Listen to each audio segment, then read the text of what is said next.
ये हमारे दोस्त हैं, जापान में हमें मिले हैं आसिफ भाई की इस दुकान के करीब। जी आपने मुझे देखा? हाँ, इनको हम यूट्यूब पे देखते रहते हैं सर, बहुत अच्छी वीडियोस बनाते हैं, इंफॉर्मेटिव वीडियोस बनाते हैं, लोगों को अवेयरनेस देते हैं कि जी जापान के क्या पोजीशन है, क्या हालात है, कैसे हम गए थे पहले और फिर आए और अभी भी ये टूर पे आए हुए हैं यहाँ पे घूम के आज इनकी रवानगी वापस है अपनी कंट्री में। आप कहाँ से हैं? मैं पाकिस्तान हैदराबाद सिंध का हूँ। आप कब से हैं यहाँ? मैं यहाँ पे 2 साल से हूँ अल्हम्दुलिल्लाह।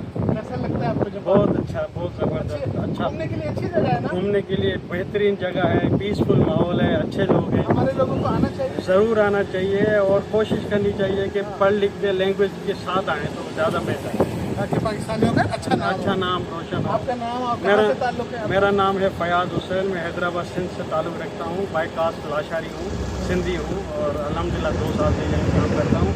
ये हमारे आसिफ भाई के हलाल फूड है हैराम मार्ट पे।